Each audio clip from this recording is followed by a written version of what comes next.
You're listening to the Cantina Cast, your home for thought-provoking Star Wars talk. Join Albert and Jonesy in breaking down the latest news, trailers, movies, and of course, your favorite characters from a galaxy far, far away.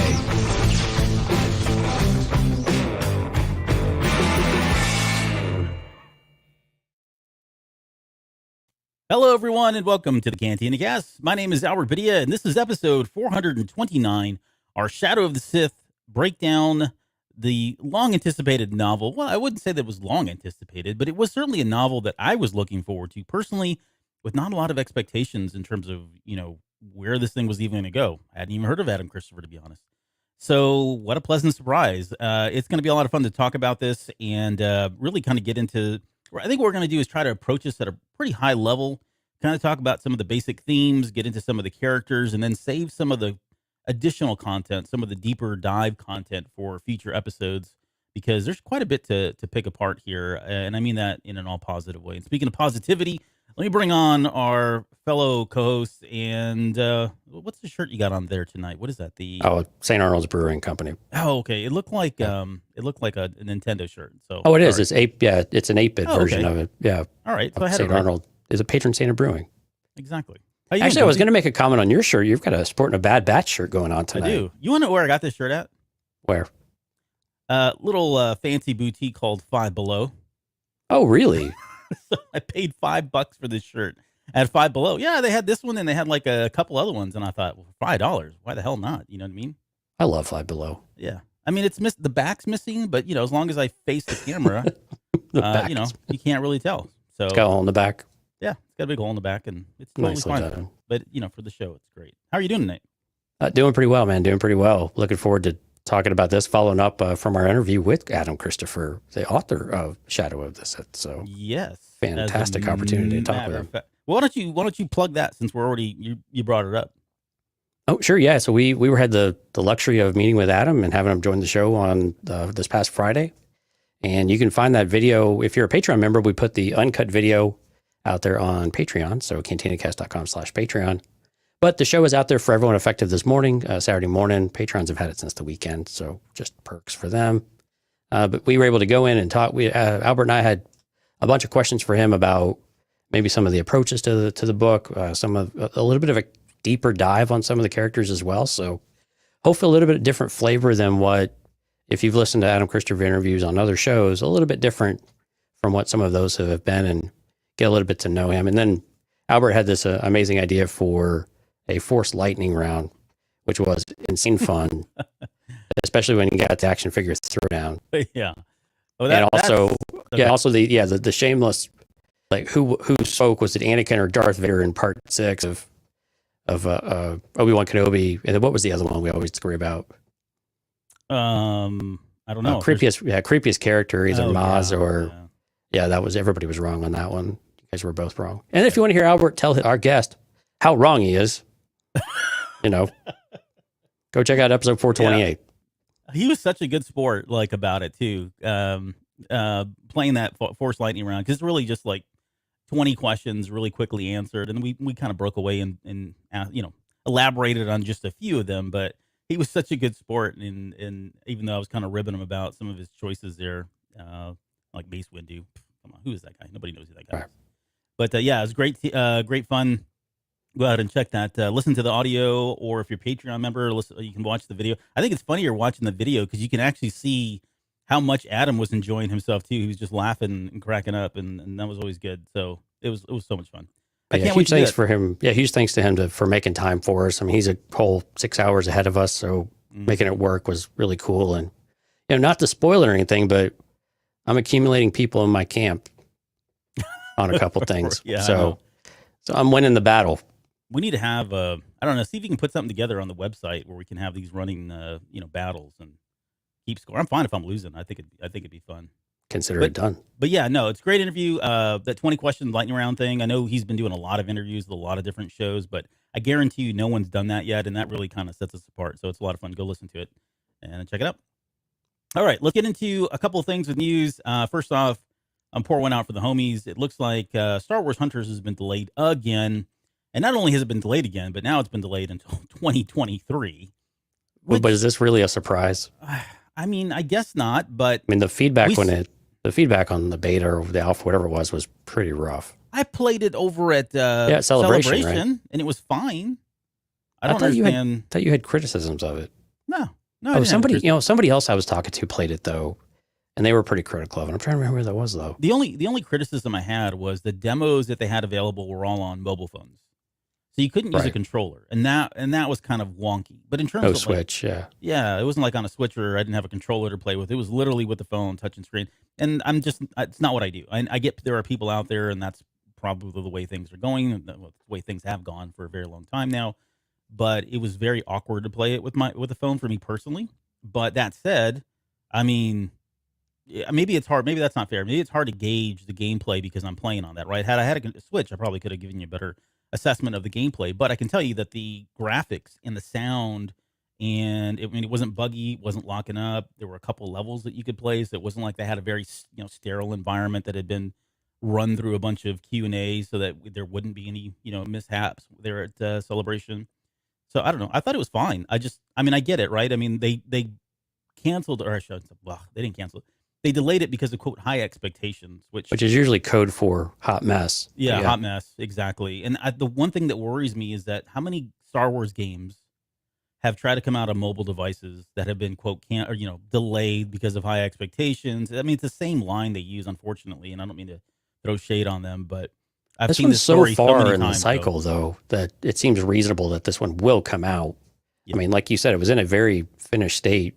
I'm just wondering if maybe they found some really severe gameplay gaps, or the game wasn't robust enough. And that's my fear, is that the game just didn't have a robust enough, either a single player or a PvP or whatever it was pretty repetitive and not hitting the mark over an extended period of time to where people would drop it pretty quick. Yeah. And so I think that's probably where my mind is drifting a bit more when you have a game that you're ready to demo to a pretty substantial public and presumably get some feedback, and then all of a sudden 2 months later say, no, we're going to delay the whole, another 6 months or something. Yep. Okay. Also, Star Wars number 25 came out. We were fortunate to get the early release on that one, and I guarantee you that as soon as that thing came in, I wanted to read it immediately because I knew that there were going to be these 4 stories, and Kylo Ren was in there. This was kind of if you're not keeping up with comics, this is Charles Soule's final comic after 8 years, I think, of writing. Marvel 100th issue of Star Wars. Yeah, which is awesome. So, what are your initial assessments of the stories? Solid, great. So there's 4 stories. There's The Lesson, which is Obi-Wan Kenobi and Anakin. This is between episodes 1 and 2. Then there's The Lesson, same title, which was the Darth Vader one that came out after episode 3. The Kylo Ren one is called See You Around, Kid, and that was right after The Last Jedi. And then there was the Poe Dameron one, which I don't remember. Oh, it was set after a eulogy 9. For Snap. Yeah, that's got to be after episode 9. Yeah, he dies in 9. So, quickly. So these stories, like if you read that whole thing, that Charles Soule has an intro like in that in the comic, but if you read that, he mentions that these were stories that he wanted to include at some point, or just ideas that he had that didn't really make sense. It didn't really fit in. So he just kind of compiled all these together. And so from that perspective, I get it. So they're not really meant to be complete whole stories beginning to end. They're almost kind of like short segments or cut scenes, if you will, from like an episode. And so these are almost like what they throw into the annuals. Exactly. Kind of what it feels. It feels like an annual, actually. It feels like an annual. Yep. But it's an issue. And so I would say the first 2 I thought were really good. Like I really enjoyed the Obi-Wan Kenobi, Anakin, the lesson there. And that is really talking about the lesson of why, and I won't spoil it because I think I'd like to talk about this more. Well, it doesn't come out till tomorrow too, so yeah. Oh, it's not till tomorrow? Oh, crap. Sorry. Okay, I thought it was today. No, we can give you're giving a preview. That's fine. I'm giving a preview. It's about why Jedi choose to use lightsabers. Why don't they go around using everything else? Why a lightsaber, that particular weapon of all types, right? And then the lesson from Vader, which is the second story, is almost the inverse of that, which I thought was very cool. So I love those 2 stories back to back together. The Kylo Ren story. Like that one, just I don't know. I didn't really care for it, and I didn't really care for the art. Sorry, Will Sliney. I know he was like Sliney. He's been doing some really good stuff. I think he did the Kylo Ren comic, if I'm not mistaken. Yeah, I believe as well. I don't know. I didn't like the way it came across. There was one panel in particular. I'm like, oh, doesn't look like Kylo Ren at all. He looks like he's hemorrhaging of some sort. And then the Poe Dameron one, which was just okay. Like, I'm not a big Snap Wexley fan. I mean, he's cool, and I didn't mind him in the Aftermath series, and I understand Bones and what he's contributed and all that stuff for Mr. Bones, but I don't know. It was fine. I guess it's probably for a certain audience that really loves Poe Dameron, Black Squadron, and Wex and all that. So if that's your thing, you'll probably enjoy that a lot more than I did. But so this definitely feels like an annual. Then you have some kind of hits and misses, and a little in between as well. Yeah.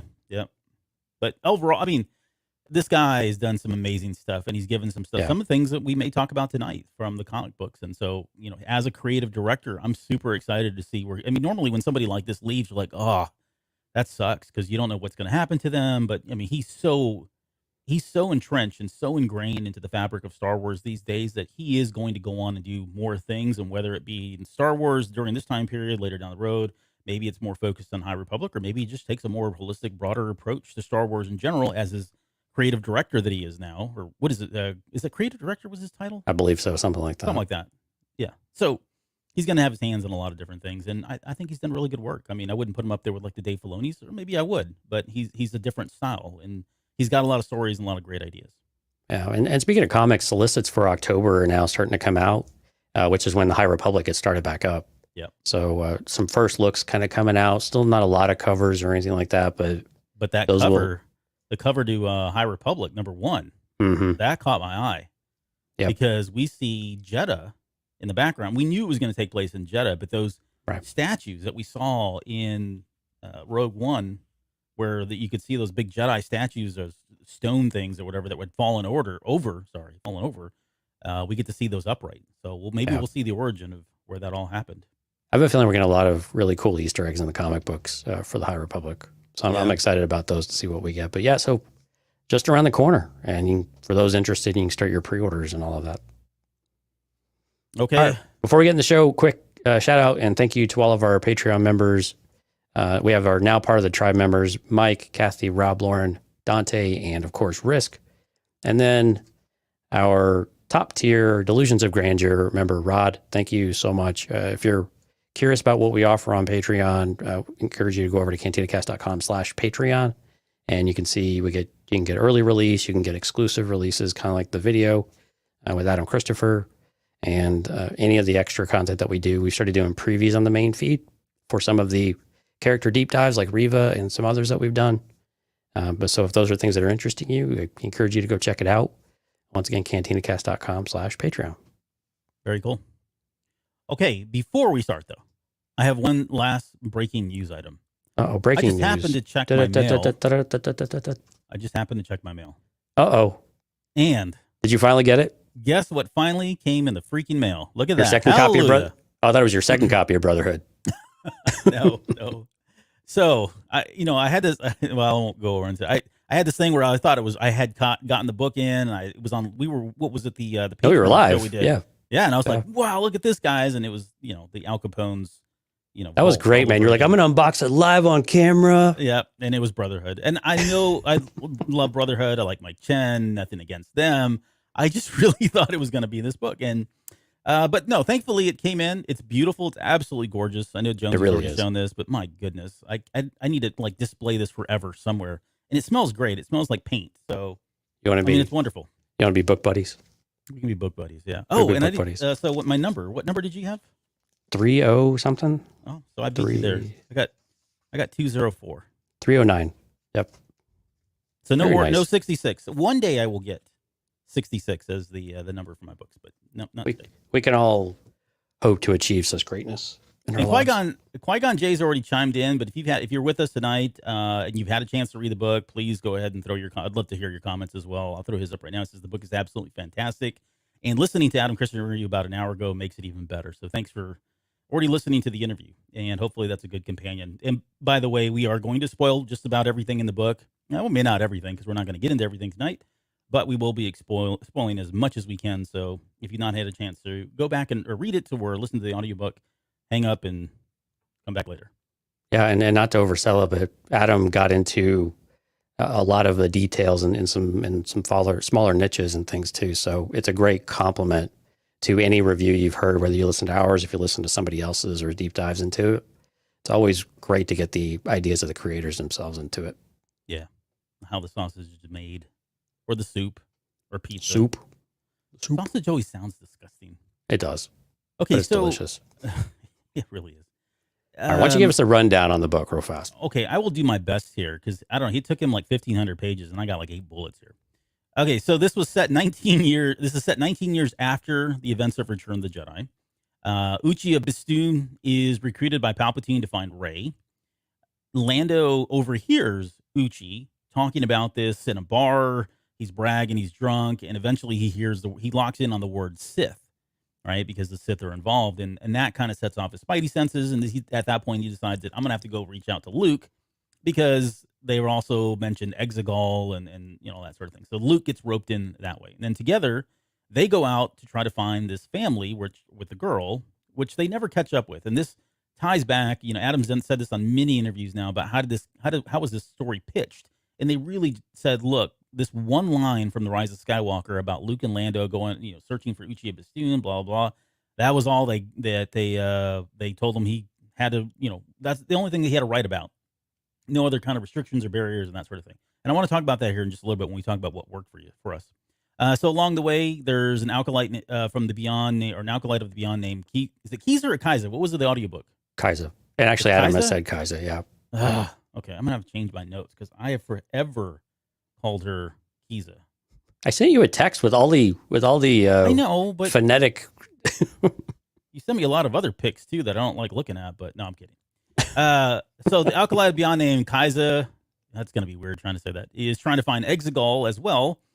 She's possessed by an ancient Sith, which is the shadow of the Sith.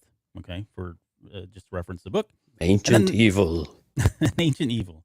And the book ends with Uchi dying on Pisana, Luke destroying the mask that Kaiza was possessed by, Rey being left behind on Exegol, Rey's parents being murdered, Lando living. Wait, I got to stop you. Rey was left on Jakku. Oh, Jakku. Sorry, it's Exegol. Right. Yep. Sorry about that. I'm updating the notes here. There we go. Okay. Left behind on Jakku, Rey's parents being murdered, Lando living his life on Pisana, and Anakin's Force Ghost. So what did you think? What did I leave out? Is there anything that I left out of that, or you really need to read the rest of the book at this point? I think those were the main highlight points. Well, there was another character called Komat, who was really cool. Yeah, Komat was really cool too. Another tie to the Acolytes of the Beyond and with Kaiza as well. So, but no, that's a fairly good summary there, and 8 bullet points. What took him almost 500 pages to write. So we definitely need to tell him, hey, I don't know what the big deal was. We did this in 8 bullet points. I don't know why you needed so many pages. All right, so tell me what worked for you. Yeah, so I mean, going into the premise of the book, right? It's one of those the idea of filling in the gaps, right? This episode 6.5 is how Adam has described it a number of times, and I think it's very much what it is. And when you go in, and you start reading this book, and the further you get through it, it's like, man, these are all the things I felt like I was completely lost on the sequel trilogy, or that they glossed over perhaps a little too much, right? This reference to what Luke and Lando were doing, Rey's parents, the Sith Blade, things like that seemed important, but we didn't really get that context. And so it was really nice to go pace through this book and have a lot of those things unveiled to us in the way that they made sense. And I think that's what is really striking a positive chord with a lot of people, is that not only is it talking about Rey and Rey's parents and getting to know them, getting to know Luke and Lando, who are a bit of an odd couple because we don't really see them on screen all that, well, really ever. For the most part, nothing meaningful, really. Yeah. And then we also get a bit of a peel back the curtain on Exegol, and then Uchi, we just confirm that he's annoying as hell. And so it's a really, but it just keeps you going, and we get some artifacts by Luke. We get an idea of what Luke has been up to. We get a very different Luke Skywalker than what we got in the sequel trilogy. We see this transition, and so you just start to, just rolling them out there, you start to feel like, okay, It's got a lot of a great premise to work from. What's that execution going to look like?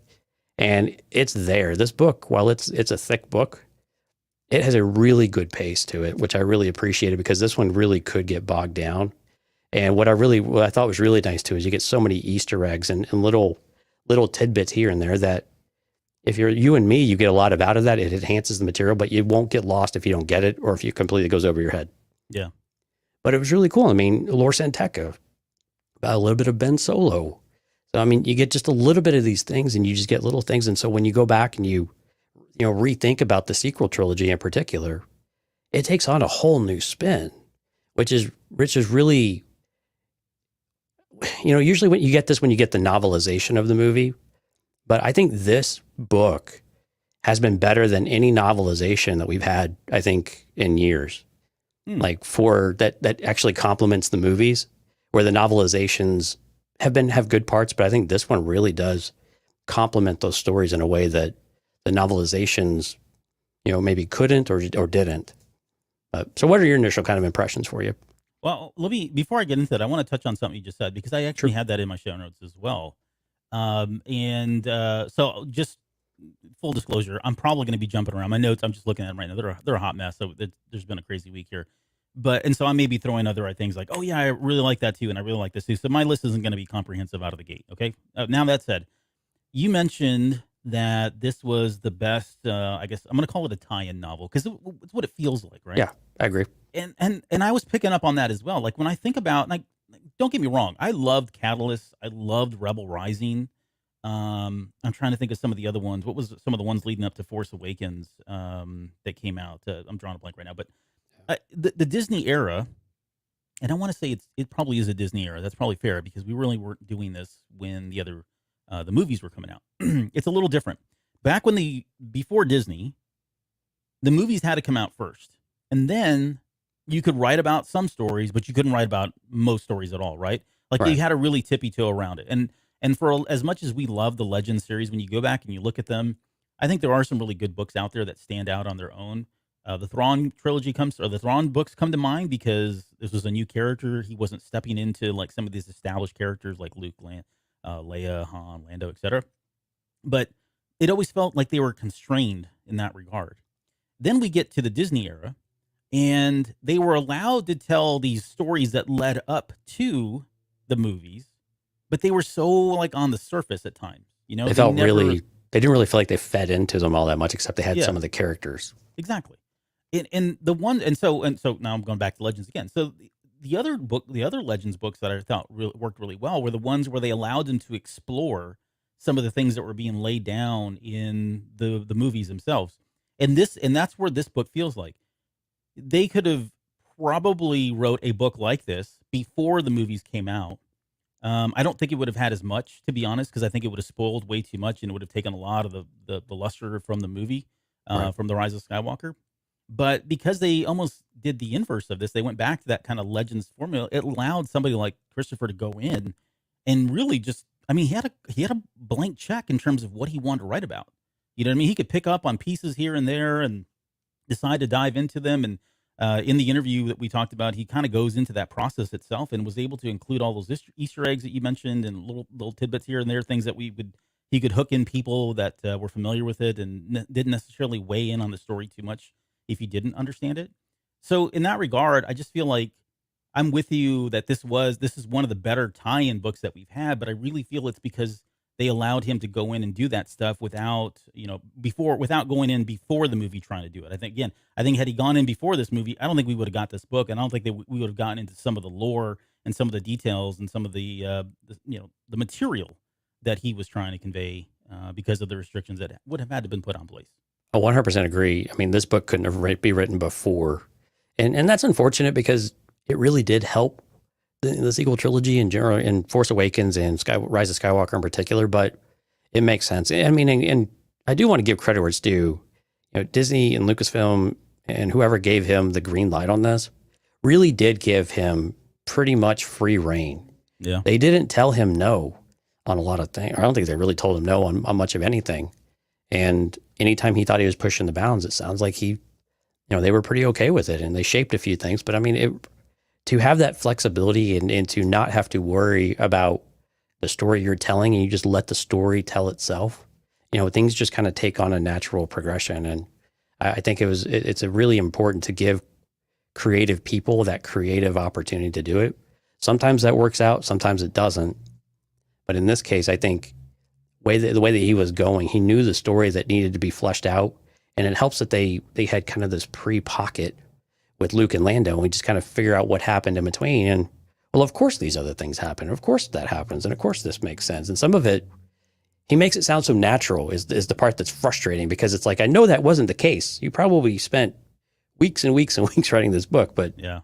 He makes it seem like it was like, well, yeah, of course this happened. And I'm like, well, I'm not a creative person in that kind of way. So it's foreign to me, but again, having that flexibility to do what he needed to do and what he wanted to do, I think is important. And that's the only way this book, I think, is as good as it is because of that flexibility and that liberty. So 2 more points just quickly. Number one, I get that this wasn't a book being written in between the movies, right? That would have been a different story as well. Even if he, let's say this book was a tie-in, let's say they came to him after The Last Jedi and said, we need you to write this book and it's going to tell some of the elements in the story, I still think he would have been hamstrung quite a bit, right? Sure. So because this is the last of the movies for now, it makes sense that they would probably give him much more free reign to kind of go and do whatever he wanted to do, so long as there are probably some natural borders in place. And then the second thing I want to mention is it's so hypocritical now that the same people that argue that the Legend stuff is all amazing and the pre-Disney stuff is the best thing ever and all this post-Disney stuff is crap, et cetera, et cetera.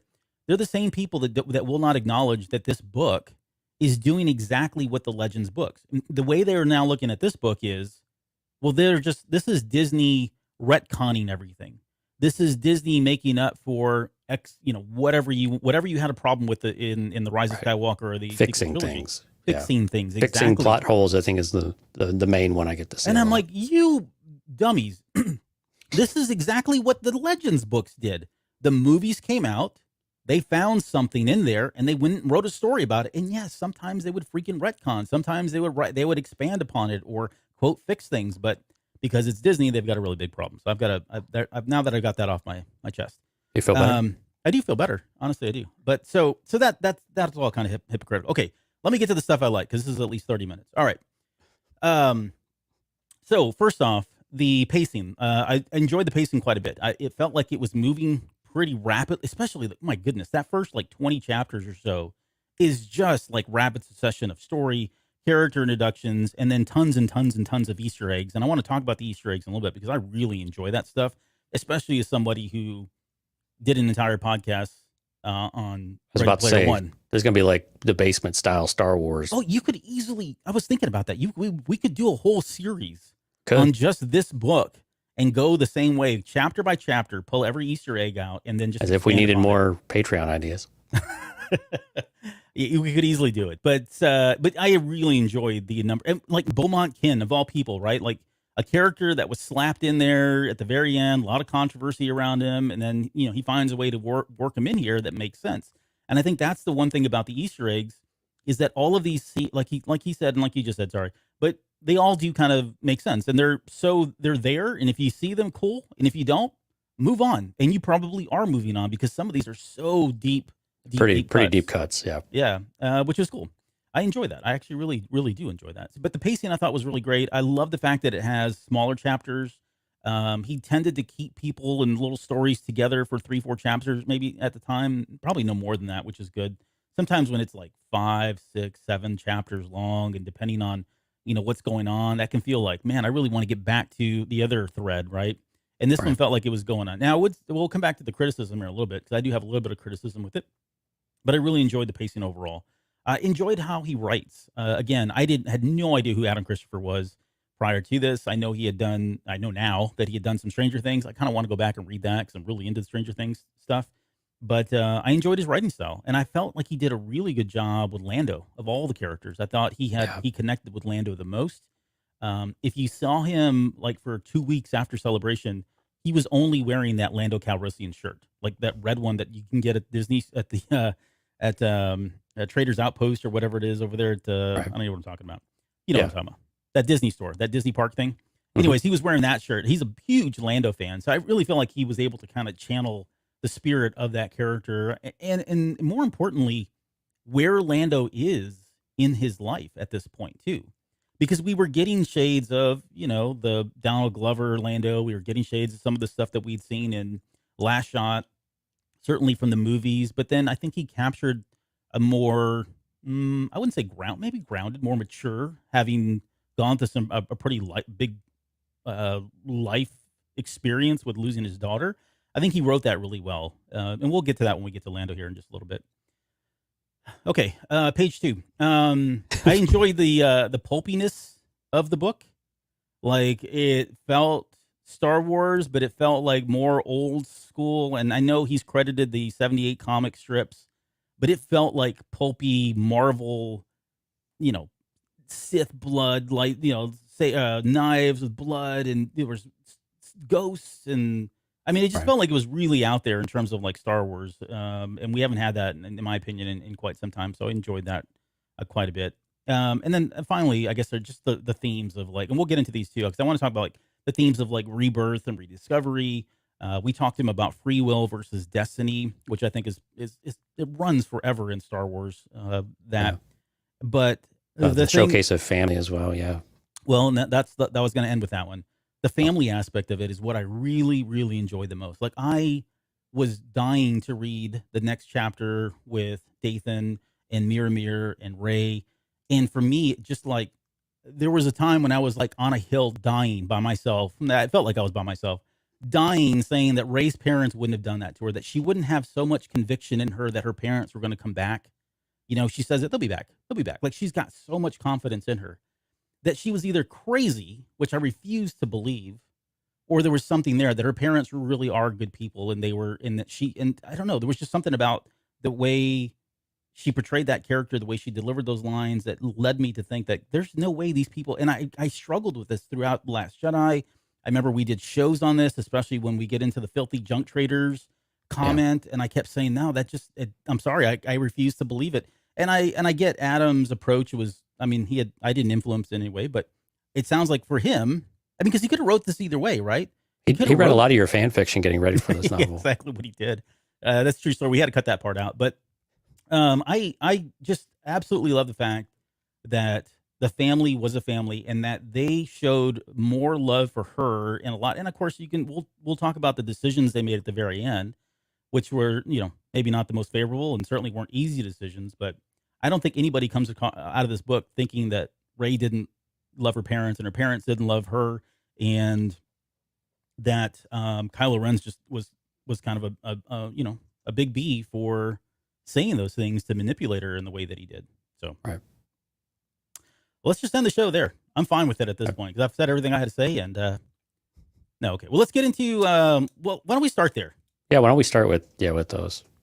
So, why don't you go first? Because I've been on a tirade here. Yeah, no, I mean, so we get an idea of where Dathan is from. We actually get his perspective on Exegol, and it's basically this hell of a place.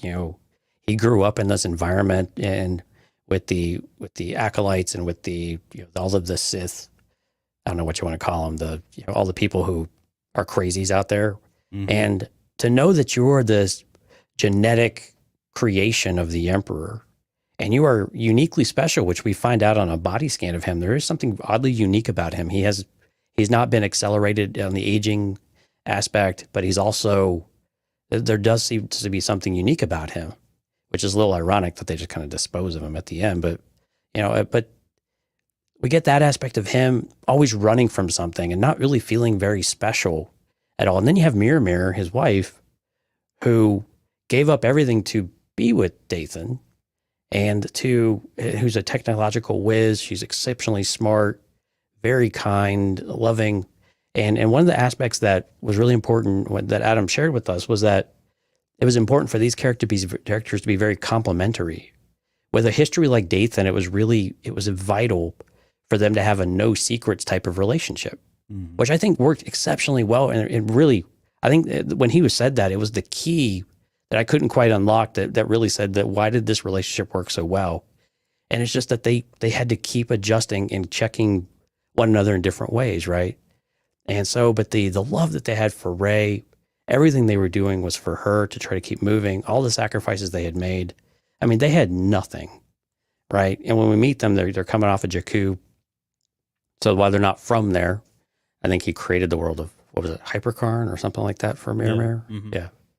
So, but we do get a very loving family, which was very touching. And I think you had said this on the show, that it was just really nice to see another example of a positive family dynamic, one that wants to stick together. It's important for them to stick together. And then for them to make these really difficult decisions towards the end where they know they have to, as they keep running, I mean, they just they have this pile of a junk ship for a while. They can't really do anything with it. They hobble from one place to another. They get a little lucky. It feels like their luck is going to run out after basically every 5 seconds, it kind of feels like. Yeah. Where it's like everything that seems like it's going right ends up going a little bit wrong, but I guess on the next stage. And, but everything is for Rey. Rey is what, 6, I think? Yeah. I think that's right. Yeah, 6 years old. So she's still very young, and she's not showing that we know of in that kind of force way. But, that's kind of where we're at, though, with these guys. And it was really important, I think, for them to be established in this very, loving family. They all do it together. So when they have to break apart and they decide to leave Rey with Unkar Plutt, is devastating for them. They didn't want it either, and for Rey to have to experience that. And the really sad part is that what we see from the flashbacks of Rey, I mean, her family dies like 20 minutes later. Yep. It's not very, yeah, exactly. Yeah, it's literally not long after they depart Jakku that, OG catches up to him, which is ironic because that was right when everything seemed like it was going to go their way. Mm-hmm. The bottom just completely fell out. Yep. Because they could not outrun Steadfast. But we'll talk about Enric Pride here a little bit, because the more I love that guy so much. So the only thing I would add, which is probably a lot, the only thing I would add about Rey's parents and the family. Okay, so let's talk about Dathan just really quickly. He was, he's the prime example in this. Although there were more, but he was the prime example of, where I came from is not nearly as important as the choices that I make. And he makes that conscious decision to get off Exegol, to leave that life that he was living. I mean, he lived a life of despair. I mean, think about it. Growing up on Exegol as a kid, I don't think we ever got the explanation. We should have asked Adam that. Like, we never got a real explanation as to why Palpatine kept him alive, which I think is a very good, intriguing question. Right. Nonetheless, he was allowed to live there as a child, and eventually he gets off world. It was through the help of one of the, what was it, the Simeon, what was his? Well, his name was Dathan. But it's that same kind of chimpanzee character that we saw that was reforging the helmet for Kylo Ren. Right. But there was one called Dathan, and Dathan is the one that allowed him to get off. And so when he left, he took the name of Dathan. I don't know. He didn't have a name, right? Yeah, he'd never even had a name. He was just a living person that was a Castran kind of thing. So the fact that he made that conscious decision to go live a different life, and not only just live a different life, but a life of love, which is crazy to think about, given, what he was probably witness to right on that planet, and sacrifices and this constant, the terrors and all that. I mean, Exegol is an amazing and fascinating place now, and I love the fact that they've continued to build it out. But coming from that, that's the last thing you would have thought he would have did. So I did enjoy that. For anybody that's not going to read this book and is looking maybe to us to answer some of the questions, I think one of the questions is that we've always had is why did they leave Rey to begin with? Why, and of all people, why did they leave them with Unkar Plutt? And what Adam does is he tells the story that Unkar Plutt is kind of, he's just a businessman, right? Right. At the end of the day, he wants money to get power, and through power, he can get money. And although he may not be the nicest person, I think at one point they tell Rey right at the very end there, like, he's always grouchy or angry. That's just the way he is, and don't let that get to you, kind of thing. That's just kind of his attitude, demeanor, personality. But at the end of the day, he is somebody that they feel that they can trust, because he established earlier on in the book that they used to work with him. They used to work for him. And so he was trustworthy in that sense, as maybe as an employer. So they didn't really feel, and they didn't really have a lot of choices either, right? I mean, they didn't have a lot of people they could trust. And so, but they felt like they knew his motivation, so they at least could appeal to that part of it. Yep. And they kept he was going through the. I mean, Dathan was at the very end. They're telling her it's just temporary. We'll be back, and Right. it's it. And they kept telling themselves that it is just going to be temporary. That we will be back, and it almost as a way to kind of make peace with the fact that they were about to abandon their child, but they were doing it for her safety. And again, they never had any intentions, of course, dying. They understood the risks of it all. But if it was a choice between the risk of them losing their lives versus Rey, they made that choice. They took Rey out of the equation. They reduced the risk of Rey. So that's kind of why they leave. Now, the other question that comes up is why was like this one? I think from the Rise of Skywalker, this is what blew my mind was like why was Ochi's ship leaving in that scene where we see her? And the short answer is they actually hijack his ship, Ochi's ship, Right. at one point. And it's a really cool sequence with Lando and Luke and all that. And I want to come back to that too after this year. But there's a really cool sequence. So they finally they kind of get onto his ship and hijack it, and he doesn't know it. And so that's what they use to travel to Jakku. And so when you see Ochi's ship leaving, yes, it is his ship, but those are the parents that are in it, and they stole it. And so that explains it all. And it makes sense again when you read the book. Right.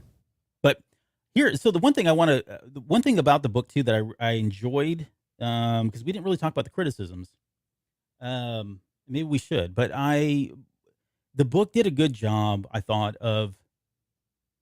because I never thought they would find Rey's parents, right? I never thought Luke would get in contact with Rey's parents and Lando would ever meet Rey's parents, right? That would break some things. And I think he did a really good job of building that suspense. Yeah, Because there were moments they got so close, but they Yep. just missed each other. Yeah. they just missed, like ships crossing the night, right? They just never did it. And there was really moments in there where Lando was like right about to go into and see them for the first time, and that would have completely changed everything. And then something happens, of course, and all that. So I thought that was good, that the way he did it. Right. And for clarity, Luke and Lando never learn any of their names. Yes, that's Right. important. Yeah. So it's important to set that because some people have been like, well, Luke knew about Rey and was chasing after Rey. Well, yes, but they didn't know who she was or what was special about them. They really didn't know anything about this family except that, they had been, their kid was whisked away and they were on the run and struggling. And Lando was a bit obsessed. Right. The only thing I could think that would even be a close connection, and this was never explored in the book, is when Luke asks Rey in The Last Jedi of where are you from? She's like, Jakku, and he's like, okay, yeah, that is in the middle of nowhere, or whatever he says. That was the only time, like, Jakku doesn't seem like a planet that's visited very often. Of course, it's now been 20 years or 18 years or whatever. No, it's only been like 10 years, sorry. Right. It's been like 10 years or so. So, I mean, I wouldn't expect Luke to hone in on that. But that would be the only thing that I could think of, because I think Lando at least knew that they had went to Jakku, right? They were leaving there or something. Maybe not. Yeah. I'm trying to remember now. So I don't know if they knew that. I don't know that he knew that they stopped there or they came from there or anything like that. I think It was just Uchi. another, Ochi. yeah, Ochi, yeah. Sorry, I always said Uchi, and it's Ochi apparently. I think it's because of Muchi from Bad Batch. Okay, so where the heck was I? Oh, so I did enjoy everything about the family. That little the cat and mouse games that they played. They always seemed like they were one step ahead of Uchi and all of that, which was great. And then unfortunately, the tragedy is they had to die, and we knew they were going to die. I don't think I was really prepared for the way they died, because they did die pretty violently, especially when you factor in like the knife and the way it was like thirsting for their blood. And I mean, it was just, And it was very sudden too. I mean, it was just out of nowhere. All of a sudden it was happening. I think he gave them very like abrupt. one opportunity. I think, and I forget now if it was like, hey, where is she? Whatever. And they refused to answer. And he was like, he stabbed her, then stabbed him. And it was just kind of the end of it. Or stabbed him and then stabbed her, I think is the Right. order. Yeah. No, Ochi was drinking basically antifreeze and getting fritzed out of his mind, but also the Sith Blade was effectively kind of taking over and corrupting him quite a bit. Mm-hmm. The Sith Blade actually felt a lot like High Republic, where, something was singing and had a song and was talking to him in some ways, and he could feel the craving of it when it was hungry. All of these adjectives to just this insatiable hunger that it would get satisfied for a short term, but then it needed more. When it stabbed someone in the blood, it would actually absorb the blood into it. So it was a very creepy Sith-like blade. It was actually, it brought a whole new life. The blade felt like a character. Yeah. Whereas in the movie, it felt like very much just I wouldn't even call it a MacGuffin at that point. Now, they didn't explain the little Death Star thing when Rey holds it up, but the blade in general, you start to understand better the idea that, terrible things, have been done with this blade or whatever the quote might be. But it was very cool that it had a life of its own. But it was very much corrupting him, and he wasn't thinking straight, and he was, again, drunk on effectively antifreeze and motor oil. Yeah. Well, he ends up killing the two guys that he was with. His henchmen, yeah. He just slices them and splatters their blood all over the window and everything. He's just gone crazy by the end there, or gets obsessed by that. It is sentient. I think that was pretty clear that it had a consciousness at the very beginning of the book. They kind of established that. Well, it has something imbued in it at the very least, yeah. Yeah. Which is a lot of in this book when we get into Exegol Panchard as well. Panchard. Okay, so let's move on because I don't want to make this a deep dive because there are lots of things that we can continue to talk about. Let's talk about Luke Skywalker because this was, we brought up the whole Superman syndrome with him, and he kind of latched onto that as something that he was consciously thinking about that as he was writing Luke Skywalker. Like, how do you challenge somebody like this, and what is it like to be essentially a god living among mortal people? And that's definitely where Luke is at this point, and we're getting him at the height of probably his Jedi powers. Some might argue that it's in The Last Jedi that he's at his height. I don't think that's his height. I mean, he certainly does the greatest thing probably you can do, but he's kind of like the old hermit and not in his A game, right? It's kind of like Kenobi was. So in my opinion, this was at his height, and he did some pretty cool things, especially at the very end there where he literally stopped that shuttle that was entering one of the moons, right? That had what's her name on it? Well, it's Exegol Panchard, really. But yeah, anyways, he was able to kind of stop that, and we got some cool lightsaber battles from him. But I guess what were some of the other highlights, and what kind of Anakin, or what kind of Luke Skywalker? Sorry, not to steal that one, but what kind of Luke Skywalker did we get here? And this is the Luke everyone wanted, right? The Luke that, while he's powerful, but also knows his own limitations or where the line should be. But again, I mean, we get to see him reaching out with the Force. We get to see and hear him talk with Lord Santeca about artifacts and what he's been chasing after and what's important to him. We get to see him interact with Ben a little bit and understand the relationship with Ben and how there has been a little bit of a tug and war there, a bit with the familiarity between them as, blood relatives, but also you get a bit of an idea of also who Ben is at that moment too. But I mean, this is the Luke that everyone wanted though. And this is the Luke at his, I agree with you, probably at the height of his powers, of what we see, again, ability wise, but also just, maturity and whatever else he was doing. And so I think this was a really good Luke Skywalker that maybe the ones who weren't so happy with how he looked in the sequel trilogy, this is very much a redemption for them in this moment. I like though that the interactions with Lando, right? He kind of wants to push Lando off at the first, right? Because he's worried about Lando's safety. Something's going wrong. There was this event at this archaeological dig where someone was murdered, and it seems weird. Lord Santeca, there's a whole thing. But when Lando starts to kind of just cross paths, when he starts learning of the Sith, Lando does. Luke's like, no, you got to stay away. But Lando again keeps pushing him to where you get this idea of what their friendship is. And while they've known each other a long time, they're not best friends. They're not like Lando and Han, who when they get together, you can just tell not only is there history, but there's chemistry and there's connection and everything else. But Lando and Luke, on the other hand, they're friends, but they also have this kind of disconnect between them, but they genuinely care for each other. Yeah. And so I thought it was kind of cool. We get to see some of that backstory, but I think what was really coolest about Luke though, is there's a whole nother backstory apparently with this Comat character, who he helped purify her lightsabers, and when she was an acolyte of the Beyond. And it's like, okay, well, tell us that story now. And it's like, nope, sorry, save that for another day, apparently. Mm-hmm.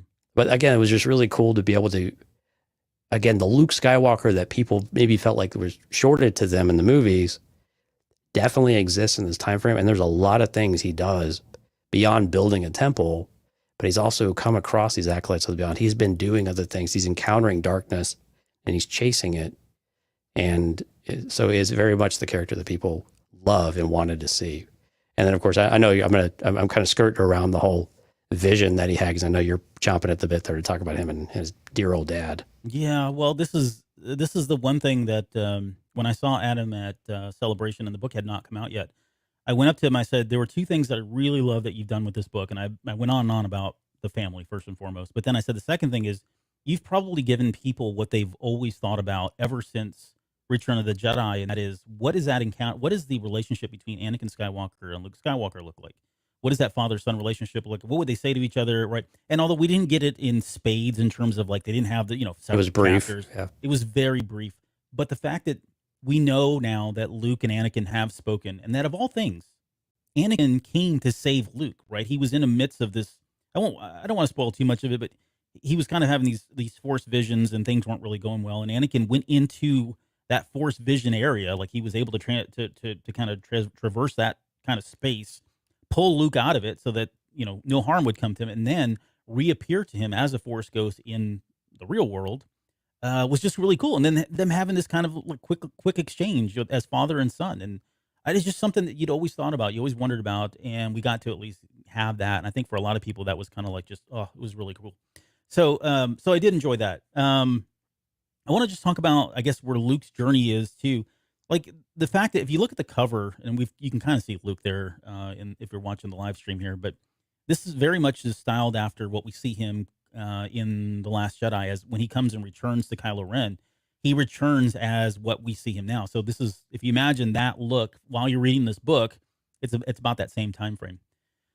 The one thing that I have questions about, and again, knowing me, probably read too much into this, but it did sound like, for me, this felt like this potentially could have been the moments or the series of events that happen that start Luke down a path of really pulling away from Ben and really pulling away from his duties as, leading the Jedi Order. Because by this point, the Jedi Order is already up and running. He's got Padawans, he's got students.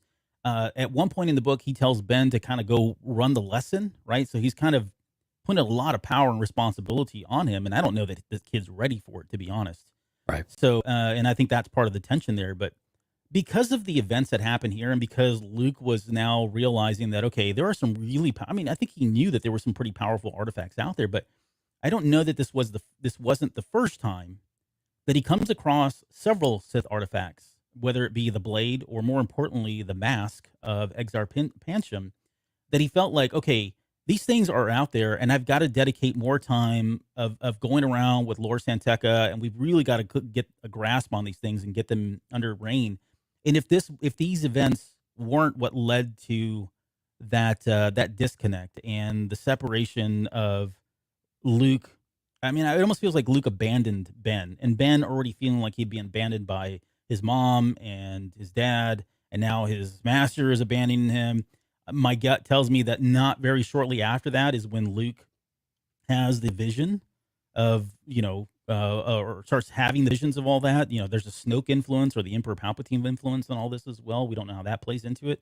But I just wonder if what was happening here was what really started to kind of pull him away from what he was doing and the stability that he was bringing to the Jedi Order, because he felt like his duties needed to be elsewhere because of, possession and the risk the Sith could be back.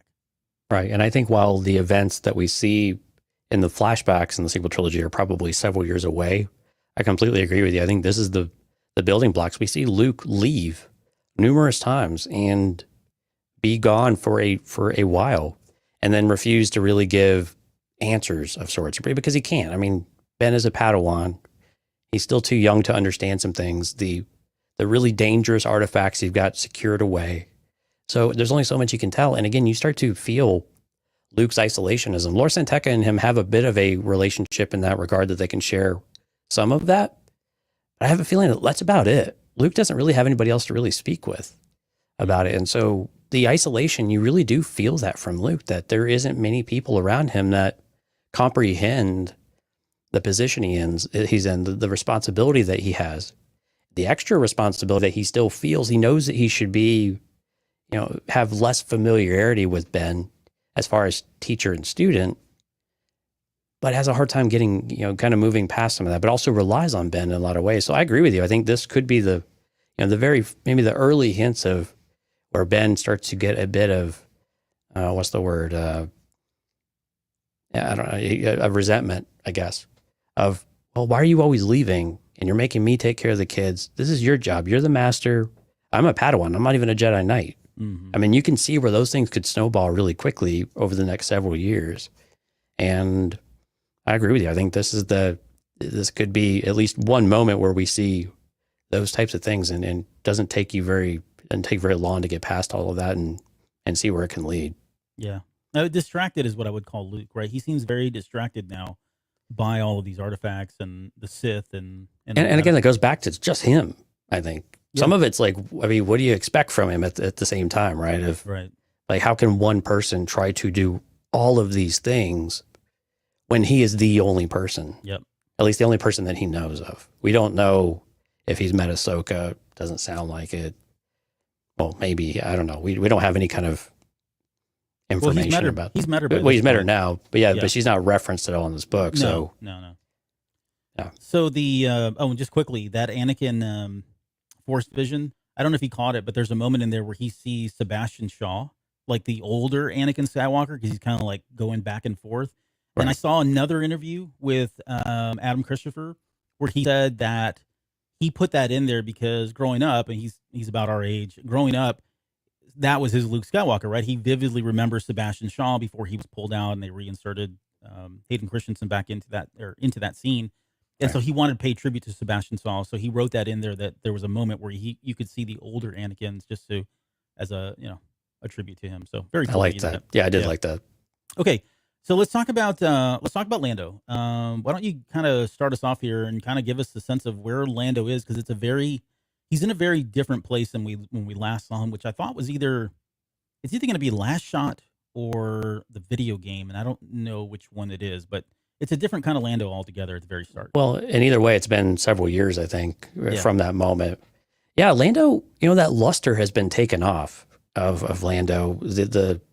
The swagger is there from time to time, but largely ever since his daughter was kidnapped, and we learn what her name is. It's Kadara, which is actually an Easter egg in itself, because Lando's original name was Kadar in the just in the manuscripts or the drafts? It was one of the drafts, I think. Yeah. Yeah.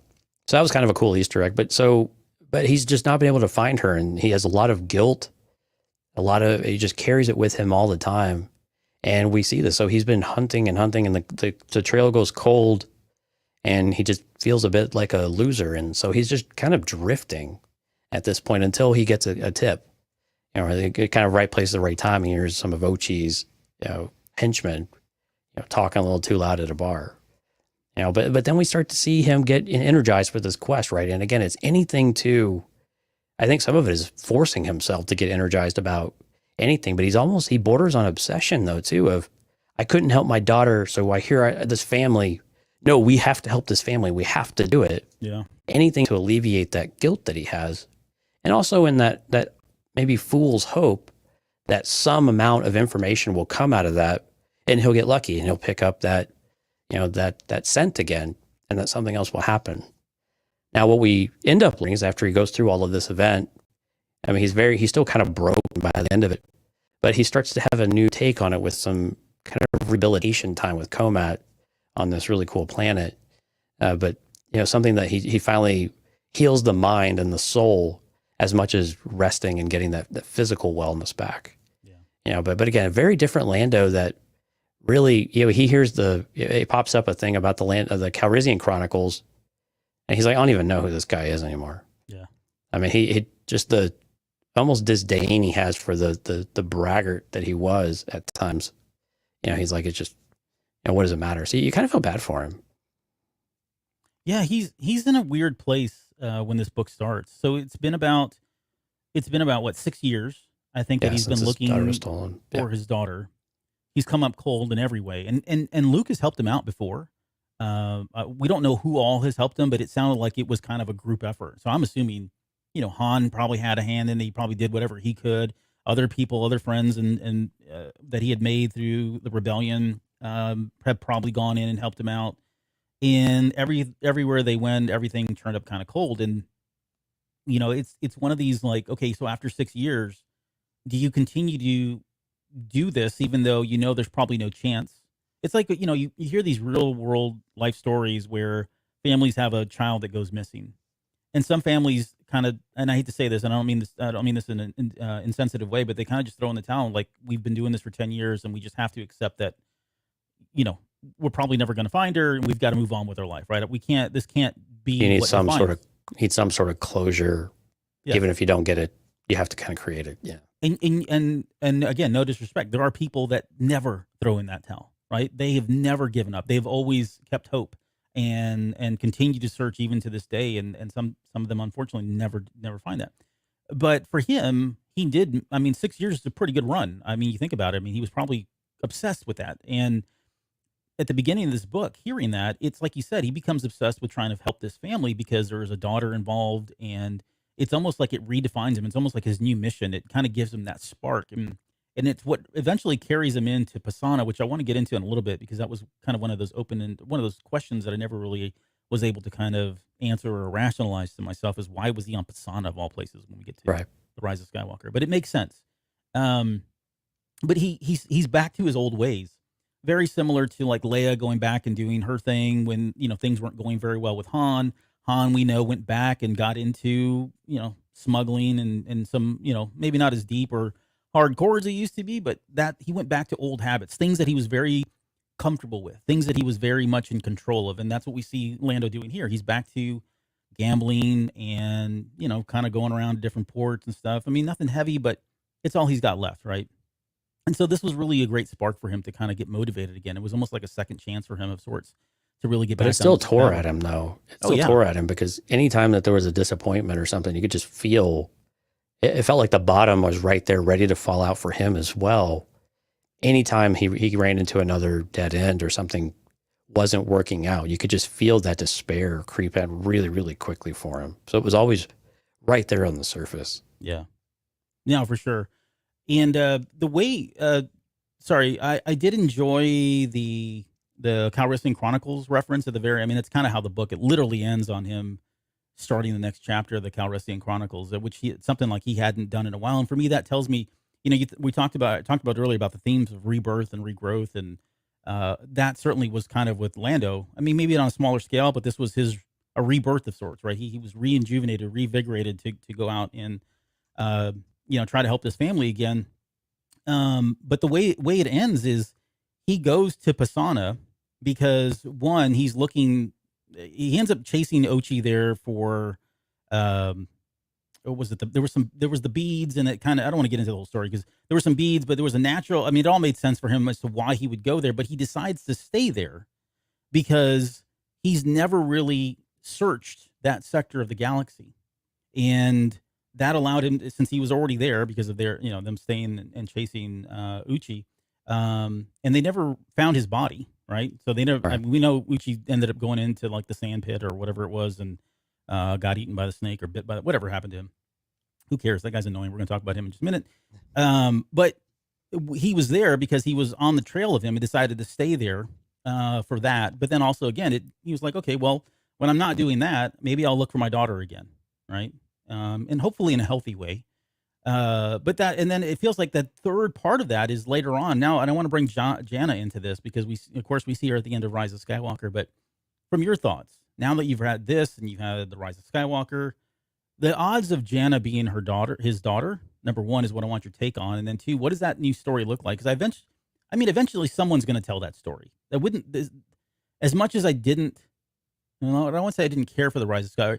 The Rise of Skywalker is not my favorite. I've been, there's some great moments in there, and I loved the fact that they laid down a lot of these open-ended things. I know that drove people crazy, but again, Lost is my favorite television series, so I really love that stuff. I don't need all the answers, right. But this is what it does. It spurs additional stories later for other authors to kind of pick up. We would never have gotten this Adam Christopher book had they not had that one line in there. And going back to Jana and Han Solo, when he says, well, why don't we, well, crap, I screwed up the line. Whatever the line is. Why don't we go? It was Lando too. Yeah. It was Lando, sorry.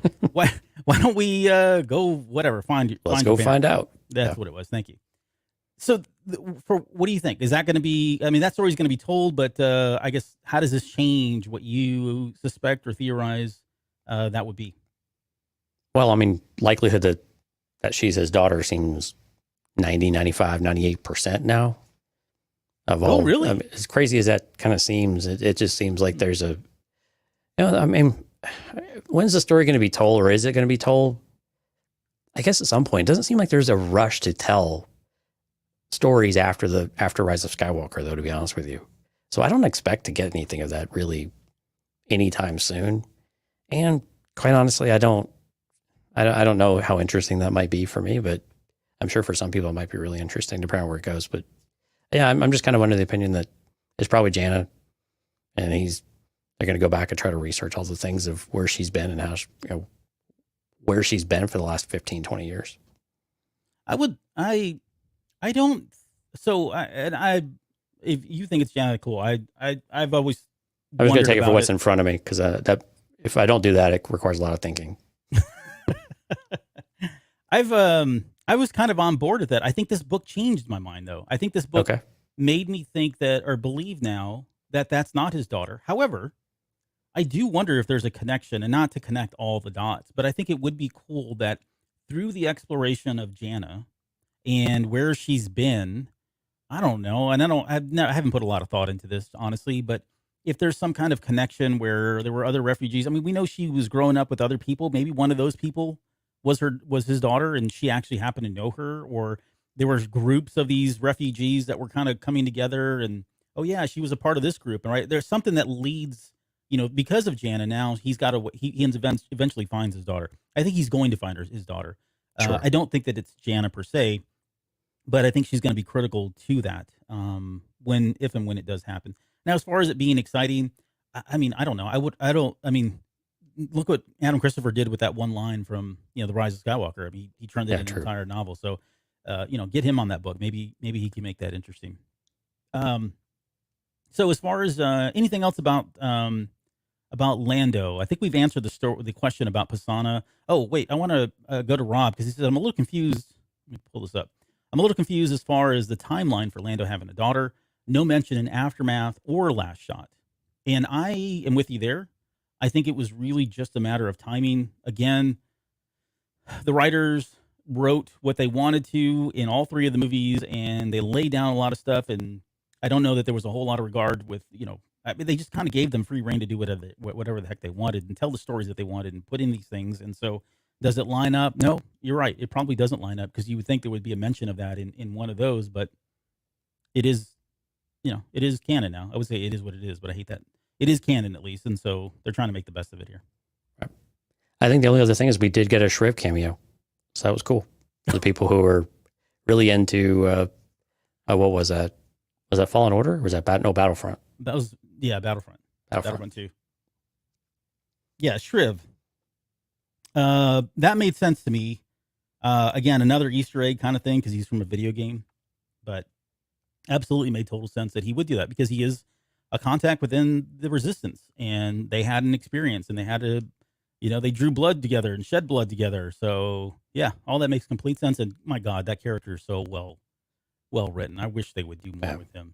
So, but we've talked about Shriv enough on this episode or on the show. It's a time to talk about Ochia Bestun. This dude. That's kind of how he sounds in the audiobook. It's pretty obnoxious. That's really obnoxious. And he really says his name like that all the time. Oh my gosh. Tell me, Ochia Bestun. Okay, I'm going to go read that or listen to the audiobook, because I need to hear this. He is the most annoying character in Star Wars in the galaxy. He's a jackass, is what he is. But I think he does bring. I love the levity that he brought to the book, because you can clearly tell he's an a-hole, right? And he's kind of all about himself, and I imagine he has the name of Sith or a Jedi assassin, which I don't believe. I don't know how. You know how I equate him? He's like a fairly competent version of Dengar. Well, that says a lot right there. So, well said. But he had his reactivation.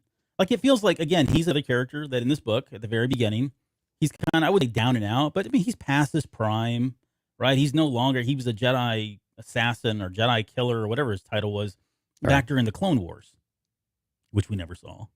So allegedly. Right. But, you know, he's kind of in his later years now, and suddenly he gets a message. This is how Ochi, a Bestoon, gets pulled into this. He gets a message literally from Palpatine as this like omnis voice that just kind of like comes in, right? Disembodied voice, and starts talking to him, telling him that he's got a new mission. He used the word reactivated, that you're being reactivated. We're calling you up, and his whole purpose is to go find the girl and bring her to Exegol. And Ochi has been to Exegol before. We know that. He's obsessed with going back, yeah.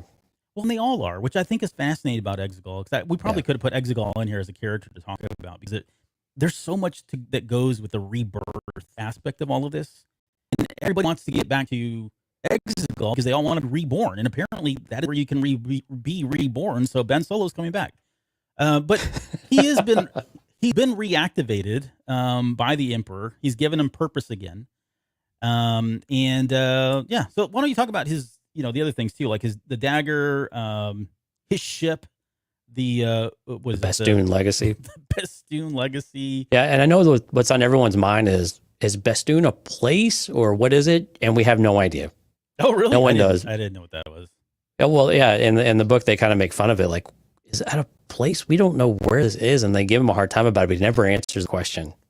So it might be something that he just made up. I think it's funnier to think that all of this has just been made up, that he really is, like you said, a competent, just slightly more competent than Dengar, or just slightly below Dengar, but he's somehow built this legend, right? I think that would be hilarious to have somebody like that in Star Wars. But sorry, go ahead. Oh, no, yeah. But again, yeah, he's been reactivated. He's trying to, I mean, he's got these henchmen around him. Again, he seems fairly confident because he's able to really, he's able to hunt people down pretty well. And he is fairly intelligent when it comes to hunches and for, making logical, decisions and going along that line. But the Sith Blade is kind of the wild card in all of this because he's got this blade, and I don't know if we ever get explained how he gets it. I'm trying to remember. Or is he just the Acolytes of the Beyond, I think, give it to him. Oh, that's right. They gave it to him, yeah. And so this thing is like corrupting him over time, though, and he can feel this hunger from it. And, so as it goes on, it just kind of makes him more and more crazy, and to where he's just being more obsessed and drinking more heavily and whatnot. But I mean, I wish there was something more interesting about the character. He really is just kind of chasing after the family, and he's in a lot of the book. But he's in a lot of the book. Yeah, but honestly, there was nothing super memorable about any of his thing because he's a pretty flat character. And I'm not saying that from a critical standpoint. He's just kind of a one-note character for the most part, where he just kind of fits all of the normal, the normal things you would think of about a bounty hunter that's past his prime. Yeah. So did you get a different impression from him other than that? No. I mean, he was literally to chase things from point to point. Kind of was the point. Yeah, and he was the foil for the most part, right? He was the foil to the family. He was the foil at times to like Luke and Lando, and he certainly had a part in this book. And I think, and maybe I'll just try to weave in the criticisms that I have. This is one of the criticisms that I have of the book. Like, I didn't like OG could have been. He had to be OG because of the book, right, or the movie. I get that. But to your point, I don't know if that was really necessarily a slight for Adam in the fact that, because this isn't his character, right? He didn't write this character. Right. He had already established, and this character's been existing and living in the comics for a number of issues now. He's got a long life and all of that. So he was really just kind of bringing him into this book. But from that regard, like you said, I don't know that he really did a whole lot other than he was just in pursuit of them and was constantly foiling them. I thought he brought levity, which I think was really the only, like, I really don't like this character at all, to be honest. I've always hated him, and I hate the fact when you do that Uchiha Bestoon thing that you do, but that's between you and I. So Uchiha Bestoon. There you go. Oh, just sends shivers down my spine. So I don't know. I just didn't. He was just kind of there. I mean, and I think that's okay because again, all the other characters, they were the ones with the story you wanted to know. Yeah.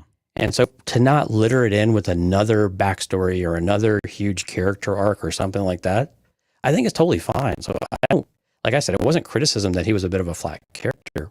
He was supposed to, he did his job of moving the story along and chasing and keeping people moving. But in and of himself, he wasn't super interesting, although he had a really super interesting artifact with him. Yeah. His best moments were at the very beginning when the Emperor was talking to him and he was kind of like flipping out, right? And then later on, and why don't we just talk about him now? Because I don't want to forget, but let's talk about Enric Pride, who is steadfast. So for anybody that's, was General Allegiance, what was his title? Allegiant General. Allegiant General, sorry. Allegiant General Pride, who we saw in The Rise of Skywalker. Yes. Yes. He's the one where, he's the one that shoots Hux. Yes. Shoots Hux. Yes. He's had enough of him. Yep. That character makes an appearance in this book. And again, this is years before we get to The Rise of Skywalker, of course. But it's some of the best stuff in. He's got like 2 chapters in the middle of the book, and then we get back to him at the very end of the book. And to make a long story short, he just is like a pompous a-hole. He hates, he's just so critical of things, very but he's a bit directionless too. Yeah, he's full of himself, but doesn't have any real career, I don't know, motivation behind him either. He's just swigging from a flask most of the time. Right. Because he was part of the Imperials, right? The Galactic Empire at one point. And then when that all fell apart, he went on to, he's kind of almost got this bitterness about him because of the resistance. And that's why when we see him, he's like all about Emperor Palpatine. I forget the line that he said there. I probably should have watched this movie another time before this, but you can tell he's very dedicated to the old way. And he's very dedicated to Palpatine, especially because that's who he was following. And now he's got this guy Hux and this wannabe Sith Lord named Kylo Ren, and they're kind of calling the shots, and he's been around for a number of years. But we get this very, very young version of him. But there's a moment there where he hates Uchiha Bastoon. Like, he hates him so much. And he gets under his skin. He's kind of like speaking for us as the audience, right? And how much he disdains this character. And there's a moment there where they pull up their ships together, and visually I'm putting my hands together now, but they pull up their ships together window to window, and it's like they're so close to each other, and they're talking to each other through the, I don't know, PA system or whatever they use in Star Wars. And anyways, it's just a funny moment when they're talking back and forth because Ochi's definitely trying to make him upset. He doesn't like him. The best part of this whole thing, though, and not to spoil too much, but the best part of this whole thing is he makes a comment in there about Ewoks. This is Enric Pride, and how when he was in Return of the, I guess during the Battle of Endor, that they had taken these Ewoks and had skinned them, and then he was talking about he killed an entire family to line the inside of his fur coat, his long trench coat. Best coat he's ever owned. Yeah, with the best coat he's ever owned, the warmest coat he's ever owned, with that fine Ewok fur that it's just so creepy and disgusting and so appropriate for the character. So I think those were the best moments with him is when he was with whenever Ochi and Pride were together, because you could tell those guys hated each other so much. Right. Look at that. There's Lauren. She says that was messed up. Hate him. Sorry, I know I probably got under her skin about talking about, no pun intended. Probably got under her skin about skinning the Ewoks there for a second. Okay, let's move on from Ochi. Let's talk about Kaiza Soche and Viceroy Exum Panchard. What do you got? Wow. So Kaiza is a way to just say, go. Yeah, go. I'm tired of talking. It's your turn. Right. So Kaiza is a former acolyte of the Beyond, and Viceroy Exum Panchard. What's really cool about him is that he's this ancient evil. And if you remember the show that we did during the Vader series about Lord Momin and how he has imbued his essence into a mask, although not really intentionally, this is a very, very similar concept where Exum Panchard, his essence is within this mask, but his goal is to try to come back to life as well. So he is basically, anytime that Kaiza puts this mask on, she is effectively taken over by him in some kind of way. I think it gets progressively, more and more. And I don't know. You probably have a lot more of the details though about what like actual Kaiza, like what her her backstory was and tragedy and some of that. Yeah, I mean, there's a whole story that was explored in the. If you haven't had a chance to read the Aftermath novels, they get into all of that and how she got her lightsaber, and eventually that was handed off to or she got the lightsaber from her boyfriend, who she ended up killing. And the short story is she is an acolyte of the Beyond. She was mentioned in that series. We know that she's a Pantoran as well. I think that was one of the first clues they kind of gave us when they were giving us the excerpts and all that, or they were hinting at who one of the characters would be. And she's being pulled into this because she's being driven by, like you said, expansion, who's a Sith Lord who really wants to get the Exegol to be reborn. The cool things about her were that they brought in the Dark Nexus lightsaber, which was this curved scimitar, red scimitar lightsaber that we get in the Dark Legends stuff by George Mann. Wonderful story. Can't recommend it. I know I talked about it at left. At some point, I do want to do something with that story because it's got such a cool twist at the very end that you're not expecting, which was awesome. But we got that in there. So again, another way to kind of work that into it. But the one thing that's really compelling for me, and I want to get into Exegol just in his backstory here in a little bit because it's pretty cynical and it's pretty dark compared to a lot of the Sith Lords. And I know we've had some pretty cool stories and legends, but this one's pretty dark. I mean, he really got into some dark stuff here. But with him, this idea of possessing items, at some point, I don't know, we need to work this into a show as well. But I do want to get into, like, the Sith are so obsessed with afterlife, and we know that they can't live, because Liz has already said, right, they can't live as Force ghosts. It's beyond them. They'll never be able to because they're not in touch with the light side, and that's why Anakin was able to do it, because he came back to the light. So they're consumed by dark. The only way they have, at least that we know of until Palpatine, is to do that. They possess items of sorts. They transfer their life essences into their objects, and there's possession and it's almost demonic in that fashion. But Exegol is kind of a game changer, and I'm wondering too, like, with, you know, what was Exum's strategy? Like, he would get to Exegol with Kaiza wearing the mask, but then what was the plan there? And I don't know the answer to it, but I would assume it's going to be something along the lines of possessing somebody else or taking a body and transferring everything from the mask into that body of some sort. It's almost like they were trying to do exactly what Palpatine was doing exactly what Adam Panchard was trying to do. Right. They had very similar goals on the surface. Well, and I think it's partly because I think Palpatine's studies are coming from this, right? He's had to have learned this is a possibility, and it would only be possible on Exegol of all the places. So from that perspective, I hope to explore that more. What's really interesting is the fact that you have a character like this who lived so long and had some really horrible things and was never able to figure it out. And it got me thinking about, like, was Palpatine trying to transfer his life into a living body, and that's why it kept failing. And so it wasn't until they transferred his life into a dead body that's now an inanimate object, much like a dagger, much like a mask, you know what I mean? And that's what allowed him to, like, okay, so now his and just stay with me here. His life force now is in possession of an inanimate object, and now the next thing they do is, how do we bring this dead body back to life? And maybe it's through that mechanism thing, whatever he was on, you know, that Palpatine, right, that Deus Ex Machina thing. Maybe it was was part of all of that. And so I think that was the key. I think he figured it out. That's how you had to do it, rather than trying to transfer your life force into somebody else's live body. I don't think that really works that way. So, all right, a little bit of context quick. So for people that might be lost about what else is going on here. So Luke is fighting Kaiza. So they finally get this confrontation. He's fighting Kaiza, and they're in this kind of well of sorts. And long story short, he defeats her. It collapses in. Kaiza's dead.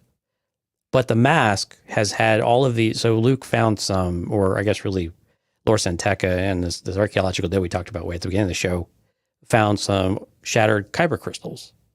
And so these crystals, long story short, somehow get shattered further and all get imbued into the mask, which just amplify its power. And so what Exum Panchard is able to do is he's actually able to reanimate Kaiza's body, and so bring someone back from the dead, literally, And well, it's unclear. They make it seem like it's unclear that if she's dead or not, but I think she's clearly dead. Yeah. And I think they finally do confirm that later on. But that's the part that's really interesting of what Albert was just talking about, is because now you have not only imbuing yourself into, just physical, tangible things that aren't living, inanimate, but now you've actually done it with a person. And how does that work? And then, we'd asked Adam Christopher about, do Panchard and Palpatine's goals cross or anything like that? And in his mind, I think they were still pretty independent of one another. But I'm with you. I think what happens if Exum gets to Exegol, and he has the presence of Palpatine? Does he try to take over Palpatine or vice versa? I mean, there's a really potentially bad set of things going on, between these two characters if that were to actually take off. Mm-hmm. But I again, like you said, this is a pretty sadistic guy. The stuff he's done in the past, I think he's he was like 1,000 years old or something. I mean, he's called an ancient evil. And I think that was the idea, is that you have this really old evil that's just really sinister and actual, nothing quite what we've had before. And so where it really feels different than anything you've ever experienced. And so when Anakin shows up at a Force Ghost and has to rescue Luke, like, Anakin is all distorted and everything else, mm-hmm. and can't maintain his presence because of this distortion in the Force. And so it's a really interesting power that he has, and just how persistent and pervasive this power can be across, the distances and in the Force and everything else. So it was a little confusing at first to try to kind of figure some of that out, but I think overall I liked where they finally went with the character, and really did feel like a really formidable force. Yeah, I think. I see what you did there. I actually enjoyed, like, that part of the book when he's talking about, like, there's moments in there where we get these flashbacks, and I'm curious as to how it came out in the audiobook, but as a reading the book, I thought it worked really well. But he was cutting to these flashbacks, and you're getting visions of what Panchard had gone through in his life and how sadistic he was. I mean, he just, in a nutshell, he killed everybody. And labored and butchered them, and just loved. He relished in the idea of just slaughtering people and their blood spewing everywhere and getting all over him. I mean, he was just obsessed with it, right? And these are people that were serving him. I mean, he's just absolutely pure chaotic evil in a lot of ways. And even with, like, Palpatine, we talk about this all the time, not to bring Dungeons and Dragons in this, but we always said that Palpatine's at least lawful evil, right? There's a level of lawfulness there. Because he knows that he needs that in order to kind of maintain control of the galaxy, where somebody like Panchard, he's purely chaotic evil. He just kill anybody at all times and enjoys it and loves the fact that he was doing it. But we had lots of flashbacks where he did this. It wasn't just like one or two. It was like 3 or 4, if I remember. So from that regard, I did enjoy how sadistic he was. I wish they would do more with this character. I wish we could get more of that character, because I think it's a really dark place for Star Wars to go. And I've always been kind of a sucker for that stuff, even though I know it's probably a far cry that we'll ever see anything like that. But to kind of bring it back to the book, and at least at the very end, eventually the mask gets cut in half. Luke cuts it with, there's a cool moment in there where they're having a lightsaber battle. I don't know if you remember this, where it's the scimitar. So it's the Darth Noctis lightsaber, so the curved red scimitar. It's Luke's green lightsaber, and then Comat pulls out her lightsaber. And so you've got this clash of red, white, and green. And the way he was describing that battle was really cool. Like, I loved the way that would look. So I would really wish that we could get this, like, on a comic book form of some sort. Yeah, at least get some sort of artwork for it. Yeah. But the mask is cut. I mean, Luke eventually breaks the mask, or cuts it in 4 pieces, and that ends, allegedly. Like, I have questions now, because he doesn't really tie anything up. I mean, we're just kind of left to assume that that's the end of Eggs and Panchard, but I mean, maybe there is more. Right. Maybe there's more that could still happen there. And Luke takes the mask and locks it away in whatever the new version of the Bogan collection, I guess, is. Oh, that lost Bogan collection. It's got all kinds of cool trinkets in it. He's got a vault down there in the basement of the temple. Yeah, like every other good Jedi temple should have. We'll talk more about this guy and Kaiza and the Alkalites of the Beyond. There's enough here, I think, that we could start throwing some stuff together. Okay, but let's wrap up by talking about the last character that at least I want to talk about for this episode, and that's Comat and KB68. We've already mentioned Comat as being this former Alkalite of the Beyond. She had a relationship with Kaisa as well, so we know that they knew each other. I think at one point she referenced her as she used to be her sister, right? So there was some kind of a bond there. I wouldn't say it was super close, but they knew each other. I think that might be just how the talk. brother. I think that's how the brotherhood works, or something like that. Okay, yeah, that's fair. But she definitely knew her, and she is now a character who has been converted thanks to Luke Skywalker. Like he's helped her get past all of that. We mentioned earlier at some point he kind of very nonchalantly throws in there, oh yeah, I went and helped her cleanse her sabers so they're white, or her lightsaber so it's white now. And I'm thinking, okay, where's that story? I want to know what that's like. But we know Luke knew her, and so at some point in the book, we need to track Ochia Bassoon. And there's a whole bunch of science in there, which I won't get into as far as how they do it with the particles and all that. But they go to this planet because they know that she has this kind of innate ability. Like it's not even like I don't know if it's a force ability of some sort, but she has a natural ability to be able to kind of detect where ships are based on these particles that are emitted from engines. And again, kind of weird science fiction type stuff. But she's living on a planet of all places, a planet that was ravaged by the wars, right? And there's a Mon Calamari ship that had been crashed on this planet that she's living in. And this Mon Calamari ship it's like malfunctioning. It's emitting this radiation type of field. Yeah. The whole planet is like covered in radiation. And so when Luke and Lando get there, they're like immediately getting hit with this radiation. They have to wear certain suits and all that stuff. But she somehow found a way to live there. And she's got this really cool theme that part where she's talking about how, yeah, like exactly. She's farming it. Like she's turned something awful into something good, right? Going back to that whole rebirth thing. I mean, that planet was pretty much gone until she got there, and she found a way to kind of rebirth the planet, if you will. And she's there basically in exile it's kind of like the Barash vow a little bit from what we've seen, but she's very much trying to, I don't know what she's trying to do, actually. I'm trying to remember. It's been a while. I don't think anything other than just live out her life. I don't think there was anything that she was. I think that was what it was. Not really an atonement of any sorts, but I think it was very much a reflection and just living in solitude for all of the things that she had done in the past, and that was her penance, if you will. Yeah. But more importantly, she has a droid named KB-68, who's kind of like this enforcer droid. It's almost like an assassin droid of sorts that wields a saber.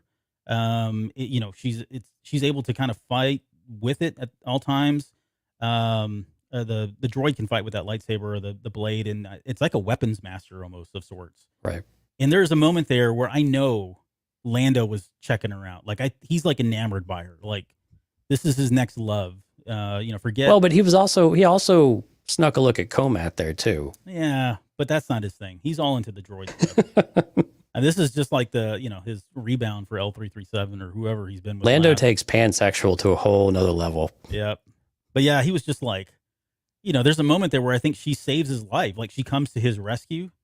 And you remember the moment, I don't know if you remember Conan. I hate to bring in old movies here, but Conan, there's a moment in there where the woman that he loved comes back as kind of like this god and saves him. And he looks up and she's sitting there in all this shiny armor and there's a glow and halo around her. That's exactly how I envisioned KB-68 looking to Lando when she comes in and saves him, because he's on the ground, he's taking fire, and she just comes and saves him.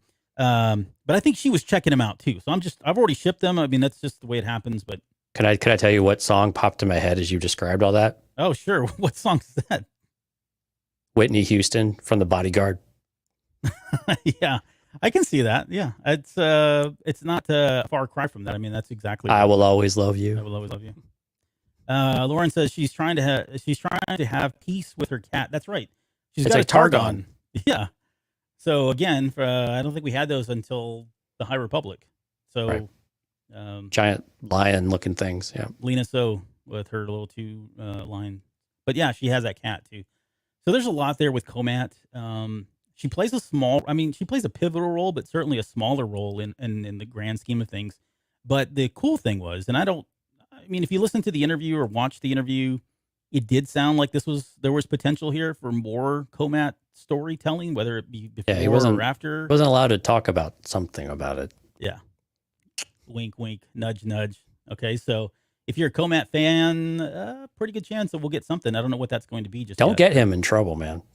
Hey, I already pitched my idea for his story on what is it, from a certain point of view for the Return of the Jedi series. So, and if that For happens, oh my Pride. God, you'll never hear the end of it. I'll just retire. I'll retire from the show immediately when that comes out. If there's a story about Enric Pride in the Return of the Jedi from a certain point of view, you will never hear the end of it. Yep, I gave him that one.